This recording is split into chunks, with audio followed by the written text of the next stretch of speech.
जय जय श्री राधे। श्री श्री राधा रमणो जयति। भजनिताय गौर राधे श्याम। जप हरे कृष्ण हरे राम। चरित सुधा श्री श्रीमद राधा रमण चरण दास देव बाबा जी महाराज। बड़े बाबा का जीवित चरित्र। मूल बंगला संपादक प्रकाशक श्री रामदास बाबा जी। संध्या आरती का समय जान सब लोग ने श्री श्री जगन्नाथ देव के मंदिर में प्रवेश किया। श्री श्री जगन्नाथ देव की पुनर्यात्रा। संध्या आरती समाप्त हो चुकी है। एक पंडित ने कहा, कल श्री श्री जगन्नाथ देव अपने मंदिर में पधारेंगे। ये सुनते ही बड़े बाबा जी महाशय के मन में भावी विरह का भाव नाच उठा और उन्होंने उसी भाव का कीर्तन आरंभ किया। आवे शेर भरे दरि स्वरूपे रे, कछिए गौरांग राय, शुनगो सजनी प्रभाता रजनी, हैले की हवे हाय। ब्रज छाड़िया निठुर हैया, जैबे निठुर हरी, केमन करिया हृदय बांधिया, रही धैरस धरी। निदारुण विधि एक तीर विधि, दिया निधि दुखी नीरे, साध न पुरीते हृदय हैते, लग्या जैबे दूरे। अनले पाशिया किवा विष खैया, ताजिब न पाप प्राण, बंधुआ वीने ए वृंदावने न रजबे अनपान। आवेश भरे स्वरूप को पकड़ गौरांग राय कहने लगे, सुन हे सजनी, रजनी बीतते ही होगा प्रभात, है फिर क्या होगा? निष्ठुर और व्रत छोड़कर चले जाएंगे। निष्ठुर हरि, कैसे तब हृदय बांधकर धीरज धारण कर रह सकेंगी हम? निर्दय विधि, कैसा है ये तेरा विधान? दुखियों को देकर निधि उनकी साथ पूरी हुए बिना ही उसे ले जाएगा दूर हृदय से। हम अग्नि में कूद पड़ेंगी या विष खाकर तस देंगी पापी प्राण। हे सखी, कल प्रातः काल से इस वृंदावन में हमें अन्न जल भी न रुचेगा। इसी प्रकार के विलापपूर्ण गीत गाते गाते रात हो गई। भक्तगण अपने अपने स्थान को चले गए। बड़े बाबा जी महाशय बड़े खिन्न दिख रहे थे। किसी प्रकार उन्होंने अपने भाव को छिपाकर भक्तों की इच्छानुसार श्री मंदिर के पास के एक बगीचे में रात बिताई। प्रातःकाल होते ही नित्य नियम समाप्त कर श्री मंदिर में गए। देखा कि श्री श्री जगन्नाथ देव ने एक अपूर्व लीला कर रखी है। वे रत्नवेदी छोड़कर जगमोहन में विराज रहे हैं। असंख्य महिलाएं जी भरकर उन्हें आलिंगन कर रही हैं। कोई कोई प्रेम में विभोर हो प्रणय रोष में अपने कंगनों से उनके श्रीअंगों में प्रहार कर रही हैं। बड़े बाबा जी महाशय चकित होकर यह पूर्ण लीला रहस्य दर्शन कर रहे थे। सहसा उनका धीरज टूट गया। उन्होंने झपट कर जगन्नाथ देव को अपनी बाहों में जकड़ लिया। उनके पुलकित अंग के कंपन से भगवान की मूर्ति भी कांपने लगी। उनके नेत्रों से अविरल अश्रुधारा बहने लगी। वे प्रेमावेश में गदगद कंठ से कहने लगे, हे प्रिय, विरह विदुरा सरला ब्रजगोपियों को चिरकाल विरह सागर में डुबोने के लिए आज तुम इतनी प्रेम की वर्षा क्यों कर रहे हो? तुम जाने समझे शठ हो।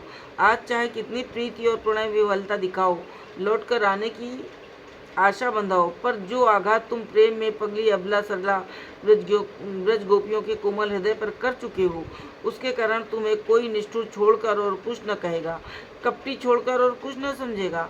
इतना कह वे प्रेम में व्याकुल हो रोने लगे। धीरे धीरे समय अधिक हो गया। पंडों ने जगन्नाथ देव की कमर और रथ वक्षस्थल को रेशमी डोरियों से बांधा और पूर्ववत पहंडी विजय कराने लगे। आज उतनी भीड़ नहीं है, बहुत से यात्री चले गए हैं, थोड़े से नीलाचल वासी ही मौजूद हैं, इसलिए आनंद भी उतना नहीं है। बलराम, सुभद्रा और सुदर्शन के साथ जगन्नाथ देव रथ पर चढ़ गए। बड़े बाबा जी महाशय अपने दल सहित रथ के पहिए के पास खड़े प्रेम में फूट फूट कर रो रहे थे। रथ खींचना आरंभ हुआ। दो रथ कुछ दूर चले गए, तब जगन्नाथ देव का रथ चलना आरंभ हुआ। बाबा जी महाशय ने रोते हुए उच्च स्वर से कीर्तन आरंभ किया। राधा भावे गोरा चांदेर व्याकुल अंतर, रथ धरी कांदे शोके हैया पापर, क्षणेक दौड़ाओ बंधु क्षणेक दौड़ाओ, दुखी नीर पाने नाथ फिरिया ताकाओ, निश्चय मारी बंधु निश्चय मारी, ए है नीलाज प्राण केमने धरी, बड़ निदारुण विधि बड़ निदारुण, रसमय पिया मोर कैल अकरुण, त्यजिया पराण बंधु त्यजिया पराण, विहर बेयदि नते पाप परित्राण, की दोषे त्याजिले बंधु की दोषे त्याजिले, एहन प्रीत पिया केमने भूलिले, दिने अंधियार बंधु दिने अंधियार, साधेर बरज हिल शोकेर आगार। राधा भाव में श्री गौरांग का हृदय व्याकुल है। वे रथ पकड़कर रो रहे हैं और शोकाकुल होकर कह रहे हैं, एक क्षण रुको बंधु, एक क्षण दुखनी की और देखो फिर कर। मैं निश्चय ही मर जाऊंगी बंधु, निश्चय ही। निर्लज्ज प्राण ऐसे कैसे रखूंगी। बड़ा ही कठोर है विधि, जिसने मेरे रसमय प्रीतम को इतना निर्दर बनाया है। हे बंधु, अब मैं प्राण तजकर ही विरह व्याधि से छुटकारा पाऊंगी। हे बंधु, किस दोष के कारण मुझे त्यागा तुमने। ऐसी प्रीतम क्यों भुला दी। बंधु, अब तो दिन में अंधियारा हो रहा है। जिस व्रत से लगी थी सुख की साध, वो शोक का आगार हो रहा है। पद गाते गाते वे अधीर हो गए। उनका उस समय का भाव जो देखता वही रोकर अधीर हो जाता। धीरे धीरे श्री जगन्नाथ देव का रथ आंखों से ओझल हो गया। तब वे हताश होकर रुद्ध कंठ से हाय निष्ठुर कहकर मूर्छित हो धरती पर गिर पड़े। सात्विक विकार मनोस्वर देख रहे थे, सब अंगों में प्रकाशित होने लगे। साथियों के संतर्पण से बड़ी देर में होश में आए। नीलाचल वास के समय बाबाजी महाशय का नियम था श्री श्री जगन्नाथ दर्शन, श्री श्री टोटा गोपीनाथ दर्शन, श्री हरिदास ठाकुर समाधि दर्शन और समुद्र स्नान आदि। जिस किसी कार्य के लिए जाना, श्रीमन महाप्रभु को आगे कर उनका अनुगमन करना। कभी कोई इसका कारण पूछता तो कहते, देखो नीलाचल में हमारे आने का उद्देश्य ही महाप्रभु दर्शन और उनकी मधुर लीला का आस्वादन है। उन्होंने जिस जिस स्थान पर जो जो लीलाएं की हैं, उन स्थानों के दर्शन कर, उन लीलाओं को हृदय से धारण कर, उनकी आलोचना करने से श्रीमन महाप्रभु और उनकी हृदयनी शक्ति की कृपा से साधक आनंद सागर में डूब सकता है। अन्यथा लीला रस सिंधु का एक बिंदु भी स्पर्श नहीं कर सकता। इसी प्रकार दिन बीतने लगे। बड़े बाबाजी महाशय और उनके अनुगत साथियों का काम था केवल नाम संकीर्तन, श्री जगन्नाथ दर्शन, श्री गौरांग प्रभु का गुणगान और उनकी लीला का अनुशीलन। उन्हें भोजन की चिंता न थी। जैसा भी महाप्रसाद मिल जाता उसे ग्रहण कर समुद्र स्नान करने चले जाते। उसके बाद यदि कहीं से महाप्रसाद के लिए निमंत्रण आता तो वहां जाते, नहीं तो लाला बाबू आदि के क्षेत्र में जाकर महाप्रसाद पा लेते।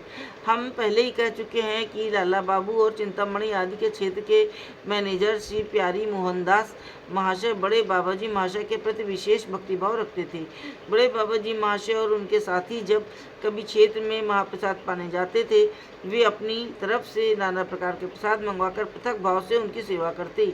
महाप्रसाद पाने के समय वे लोग यदि विचार नहीं करते थे, जाति विचार नहीं करते थे, ये वैष्णव है, वो गृहस्थ, ये पंगत में बैठने योग्य है, वो नहीं, इत्यादि भेदभाव ये बिल्कुल पसंद नहीं करते थे। और कहा करते थे, तुलसी पत्र द्वारा जो कुछ भी कृष्ण को अर्पण हो गया उसे महाप्रसाद जानकर ग्रहण करना चाहिए। महाप्रसाद कभी स्पष्ट दोष से नष्ट नहीं होता, दोष लगाने से अकल्याण होता है। यह नियम शास्त्र अनुमोदित है, तथापि अनेक वैष्णव इसे नहीं मानते। इसी कारण बहुत लोग बड़े बाबाजी महाशय के ऊपर कटाक्ष करते थे। वे कहा करते थे, इन लोगों का भजन साधन, दीनता, नाम संकीर्तन और चरित्र आदि सभी सराहनीय है, केवल यही एक दोष है कि गृहस्थ और वैष्णव एक साथ बैठकर प्रसाद पा लेते हैं। उपरोक्त प्यारे बाबू के भाई जगदीश बाबू हिंदू धर्म में निष्ठा रखते, वे भी इस विषय में कभी कभी बड़े बाबाजी महाशय से प्रश्न किया करते। वे सरल रूप से यही उत्तर देते, भाई हम लोग वैष्णव नहीं, केवल पेट के लिए मारे मारे फिरते हैं। वैष्णवोचित दीनता और निरअभिमानता उनके चिरभूषण थे। कभी किसी बात में दंडता दिखाना उनका अथवा व्यवहार में किसी की मानसिक दुख देना उनके स्वभाव के विरुद्ध था। कभी कोई कुछ कहता तो वे हाथ जोड़कर नम्रता से उत्तर देते, आप आशीर्वाद कीजिए कि आपकी आज्ञा का पालन करने में समर्थ हो सकूं। श्री वासुदेव महाराज। एक दिन श्री श्री जगन्नाथ देव के श्री मंदिर में कीर्तन समाप्त होते ही आचार्य संप्रदाय के सिद्ध श्री वासुदेव रामानुदास ने आकर कहा, महात्मन आज हमारे यहाँ महाप्रसाद दर्शन करना होगा। इन लोगों ने उन्हें दंडवत प्रणाम कर निमंत्रण स्वीकार किया। उन्होंने भी दासो अस्मि कह प्रति दंडवत किया और 12 भैया महावीर के मंदिर में चले गए। ये महापुरुष प्रायः उसी जगह रहा करते थे। ये लोग समुद्र स्नान कर यथा समय वहाँ पहुँच गए और भी बहुत से वैष्णवों को निमंत्रण था। श्री वासुदेव महाराज ने इन लोगों के लिए अलग स्थान कर रखा था। वहाँ बाबाजी महाशय और कृष्ण गोविंद को एक साथ बिठाकर उन्हें अपने हाथ से तरह तरह का महाप्रसाद परसने लगे और कहने लगे, इन दोनों को देख मेरे मन में राम लक्ष्मण का उद्दीपन होता है। देखो वैष्णवगण, ये महात्मा साधारण नहीं है, ये निश्चय ही भगवत पार्षद हैं। ऐसा प्रेम भाव हमने और किसी में कभी नहीं देखा। उनकी इस प्रकार की धारणा सदैव बनी रही। महाप्रसाद पाकर सबने उन्हें दंडवत प्रणाम किया और अपने वासस्थान को चले गए।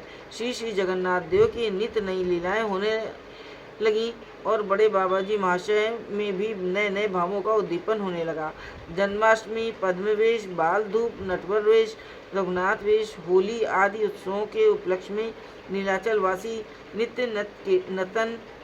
नित्य नूतन के संकीर्तन तरंगों में बहने लगे। संकीर्तन यज्ञ में श्री गौरांग महाप्रभु का आविर्भाव मानो प्रत्यक्ष अनुभव होने लगा। जय जय श्री राधे, जय बड़े बाबा की।